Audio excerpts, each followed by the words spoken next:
gudoomiyaha maxkamadda sare ee Soomaaliland Aadan Xaaji Cali oo ay weheliyaan garsoorayaal xeeryaal iyo qareeno ayaa maanta soo gaadhay xarunta gobolka Gabiley isla markaasina dacwado kala duwan ku qaaday gudaha maxkamadda gobol degmo Gabiley taasi oo gudoomiyaha maxkamadda uu sheegay in maxkamaddii sare ee Soomaaliland muddo bila u soo guurtay gobolada galbeedka isla markaasina kiisas kala duwan iyo dacwada ay ku dhageysan doonto goboladaasi si dadka danyarta aan gaari karin magaalooyinka waaweyn ee dalka cadaaladda loo gaarsiiyo gudoomiyaha maxkamadda sare halkaasi ka hadlay ayaa waxa uu yiri waan ku iclaaminayno in maxkamaddii sare ay u soo guurtay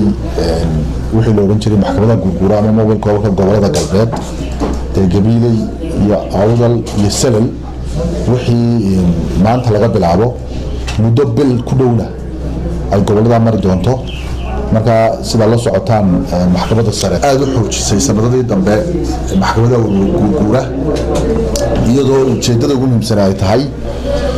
in garsoorka iyo cadaaladda dadka la gaarsiiyo loo dhaweeyo garsoorkii dadka maadaama dadkeenu dan yar u badan yihiin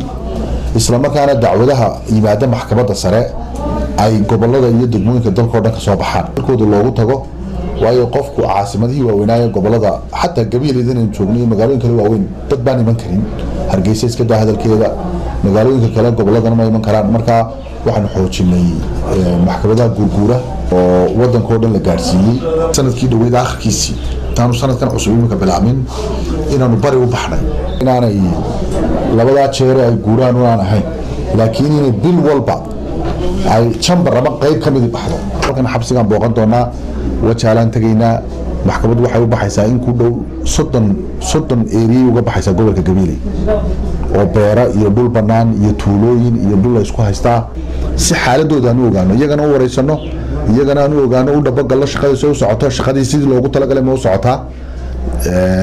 mise waxba ka dhiman ugu dambeyn waxa kale oo aan iyadana albaabada u furaynaa shooyin wixii jira waxa la wixii cabasho jira si furan oo public ah oo aanu qofku meel la soo maraynin ayaan u qaabilayna oo muwaadin kasta mid raga mid dumara mid da'yar mid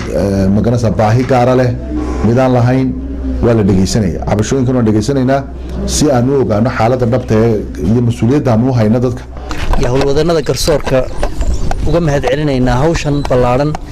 ee anigu bixin karayo waxa la yiraahdo oran lahaa waxa la yiraahdaa geediga cadaaladda yahay dacwadaha ciqaabta lagu soo qaado iyo dacwadaha madaniga iyo fulinta waana tribkii labaad tribkii horena gobolada bari baa loo baxay sidoo kale waxa iyaguna halkaasi ka hadlay oo maxkamadda sare ee Soomaaliland u mahad celiyay laba hablood oo maanta la sii daayay isla markaasina markii hore xukun ku dhacay salaamaya dalkayga iyo dadkayga cadaaladda dalkayga taala aan maanta ku arkay xuquuqda sida xorriyadeeda igu celisay markaan sheegtay xaqaygii sidoo kale isaguna waxa halkaasi ka hadlay qareenkii u doodayay labadaasi hablood una mahad celiyay maxkamadda sare ee Soomaaliland tagisti Getachew testi oo lagu eedeeyay inay khamri soo gelisay wadanka oo maxkamaddu maanta xorriyadeeda u celisay annaguna aan u doodaynay hibo oo iyana lagu eedeeyay inay niman